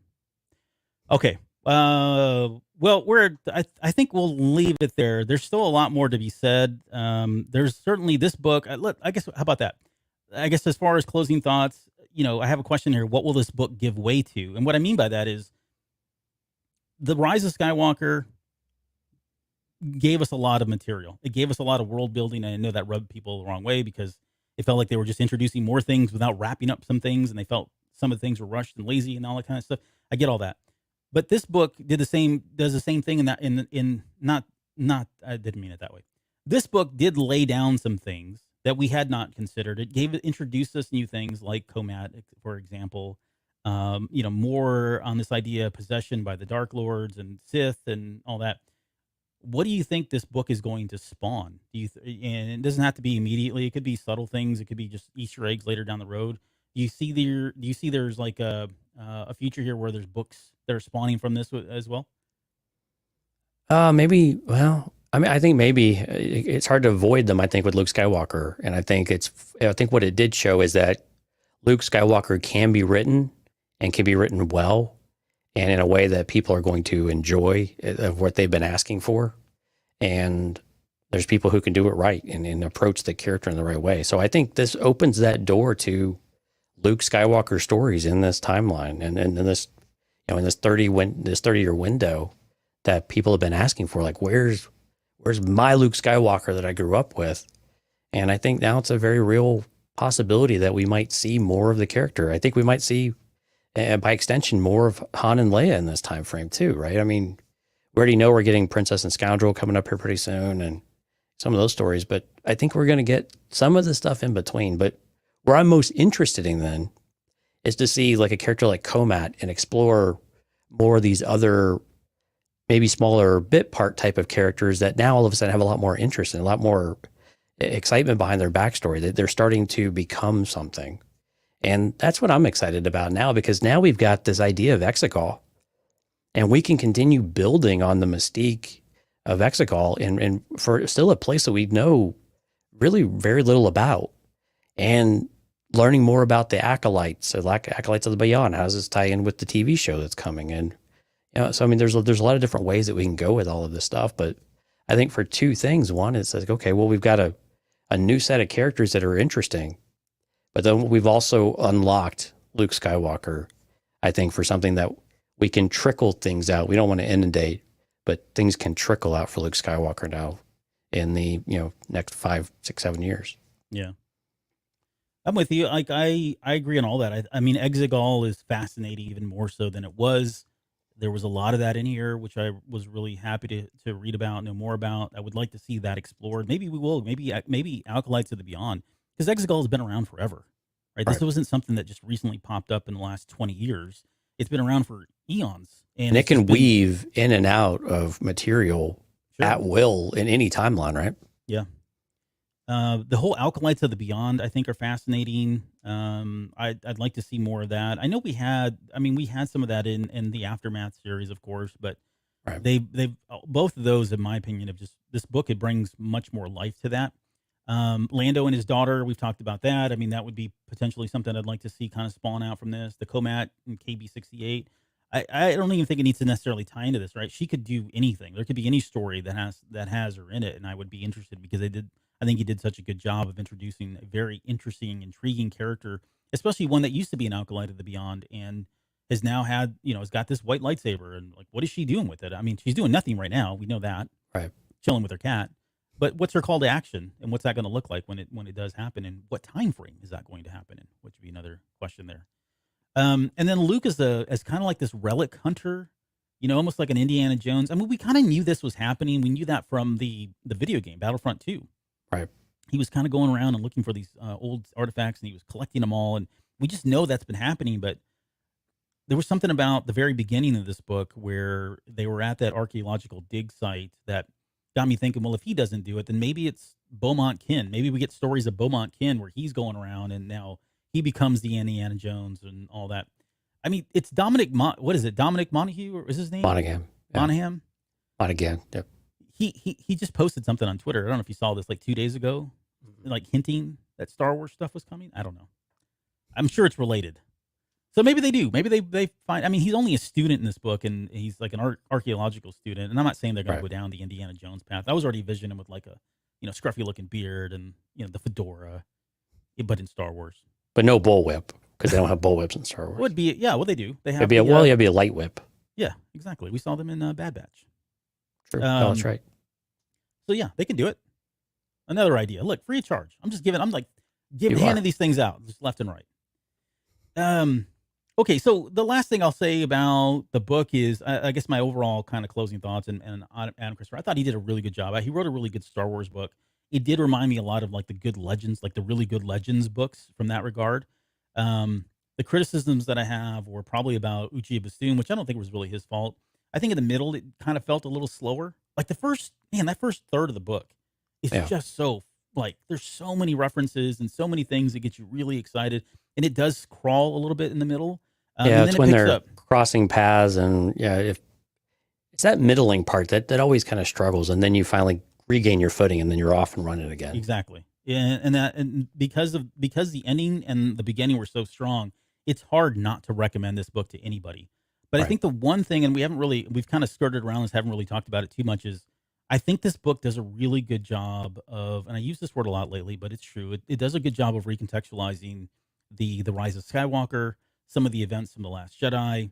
I mean, he threaded a very fine needle here in connecting everything from the prequel trilogy to the original trilogy to the sequel trilogy, giving us a lot of the backstory that people are now using as, weaponizing as fixing, which I don't believe that is. But he did a really good job of just kind of bringing all of this in. And I think it does really well for the Rise of Skywalker. So if you had problems with that movie, I think going back and reading this book and then watching the movie, which I've not done yet, I'd love to come back and talk about this or maybe just post something about it. But I really want to go back and watch the Rise of Skywalker. I just haven't had a lot of time here recently. But now that I haven't read this book, I want to go back and watch that and see what it does, because I've seen many people who have maybe not come around completely to the Rise of Skywalker, but they certainly have much more appreciation because of what Adam Christopher's done. And I mean, what a way to leave your mark on the Star Wars legacy, right? Than going in and making people reconnect with that movie in a way they didn't when it first came out. Yeah, absolutely. Well, I think a couple of things you've used before is this book felt cinematic.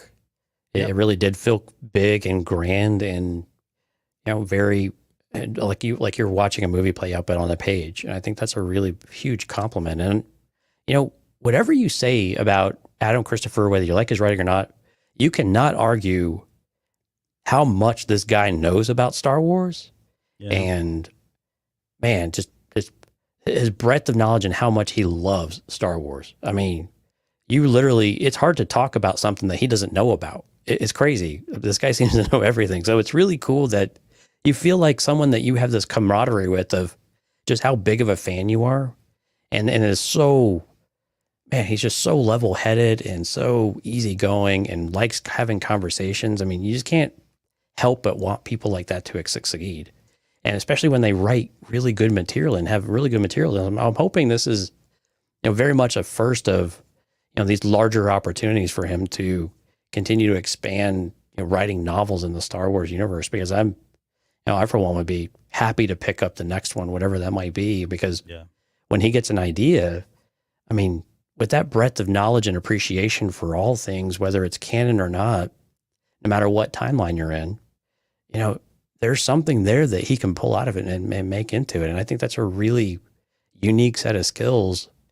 And for someone he's just a super quiet guy, a sweet guy, just going along, trying to have fun, make his own mark in Star Wars and, do it in the right way. And it's hard not to root for people like that. And I think this book is it's hard not to recommend this book because it's so important to make sense of some of the sequel trilogy. And I know he didn't really set out to do that. Right. I know that's important. That's important note. So go ahead.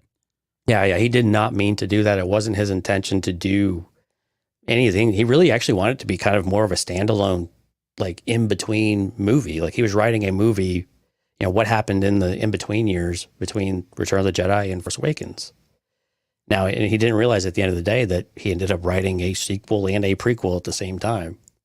But I think we're all the better for it, because I agree with you. When you rewatch, I'm going to guess probably Rise of Skywalker more so than Force Awakens, but both of those, I imagine you're going to have a much better appreciation. And my guess is you'll probably enjoy them a bit more, knowing that you had these, but you couldn't have all this beforehand, like you said earlier. Exactly. Yeah. It would have spoiled everything, because then you would have known that Dathan was Palpatine's kid and Rey was, what was it, Palpatine?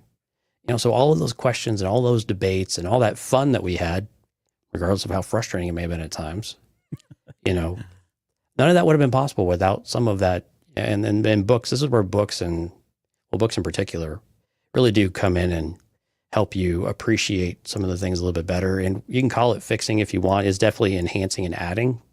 But I think it was done in a certain way. They're like, that makes a lot of sense. That actually works. I could see that wasn't shoehorning it in. Like, that actually works. And I think that's a testament to, the flexibility that Lucasfilm gave Adam Christopher, but also just Adam Christopher's, ability, interest, and fandom going in here of what he wanted to tell and how he was able to do it. Yeah, no, well said. I agree with all of that. So yeah, go out and read the book if you had an itch. I mean, if you're listening to this and you've already read it, hopefully. Otherwise, if you're not, I mean, hopefully we gave you enough to kind of fill in the blanks, but I think you owe it to yourself to go at least pick it up or, borrow it or check it out from the library or something. Because there are some really good moments in here that are a lot of fun to read. And at some point, much like we've done with other books, we'll probably do some breakout episodes and just kind of do some spotlights and focuses on certain things. Some of which we've already kind of touched on, but there's enough here that I think we can mine from it in future episodes. I'm looking forward to that quite a bit. Absolutely. And go listen to the interview too, or watch the interview if you're a Patreon member. It's worth it. It's only about it's less than an hour. Shocking, I know. And that's with the speed round. Right. Yeah. Well, we promised. Yeah. We promised we keep it to an hour. And but I think he would have sat there all day with us if we wanted to. Sure. But yeah, go listen to that interview, not just because we're proud of what we did, but I think you'll actually really enjoy it, because he had a lot of interesting things to say, and who better to hear it from than right from the creator himself. Well, and he's last thing. He said that he wrote this book as a fan. Like, we've already talked about him. We vetted him in the 20 questions, even though he got some of them wrong. We vetted him as a true Star Wars person, And I think he got some of those exactly right. Shut up. But you got somebody who knows, like you said, so much about Star Wars, loves Star Wars so much. And all the writers really, and some of the creators of Star Wars more recently with Disney, they get so much crap about not having read the books, and they knew nothing about Star Wars. And, what's her name that's writing The Acolyte of Beyond made that comment about not having seen Star Wars, and that was giving her a fresh start. And I'm fine with all that. And Taika Waititi with Natalie Portman lately. Yeah, exactly. Right. Asking her, would you ever be in a Star Wars? And like, hey, dude, I was. So if you're giving them, if you can't have it both ways. So here now, you generally have somebody who is a real Star Wars, quote, fan. And I say real Star Wars, I'm using air quotes because that's their term, not my term. But quote, a real Star Wars fan because they grew up with the legend stuff. They were around, they saw Star Wars when it first came out, even though he was like 5 years old or however old he was.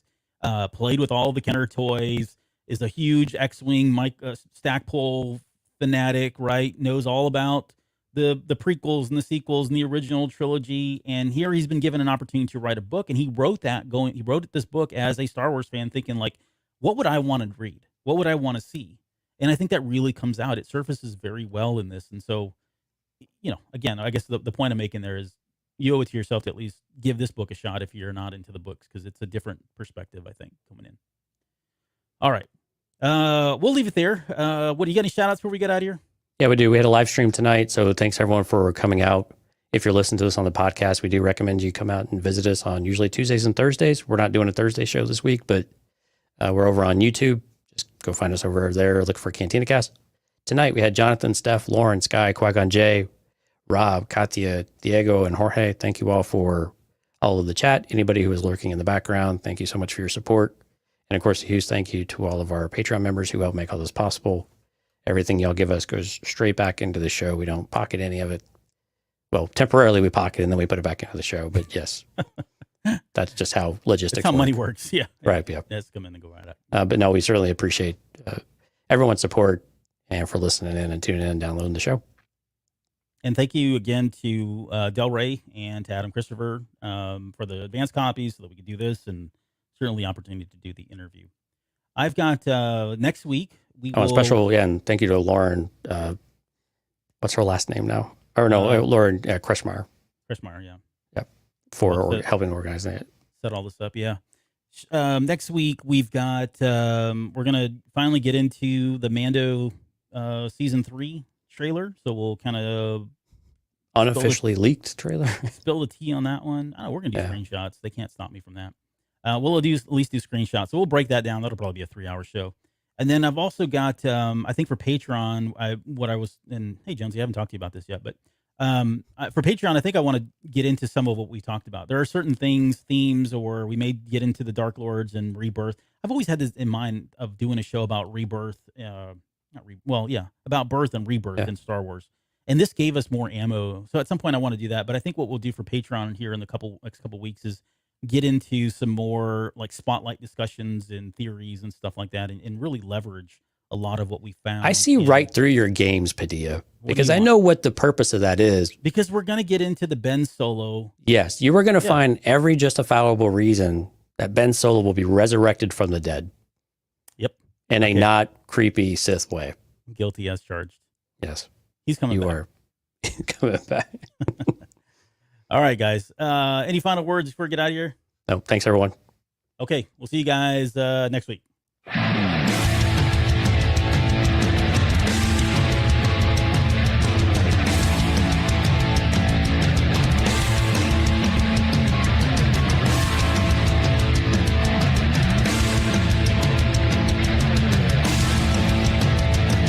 You're still listening? Wow, that's amazing. Well, I'm here to give you the disclaimer. Normally we do a big, long, drawn-out disclaimer thing saying what's what and who's what and all that other stuff, but I think you guys kind of know that Lucasfilm and Disney have no affiliation with us at all, and we have none with them. We talk about Star Wars, which is their property, and all that other good, fun stuff, but I think you can tell which is our stuff and which is their stuff. If you can't, well, then send a lawyer to send an email to me, and I'll be glad to chat with them. Other than that, you know what's what, so that's your disclaimer.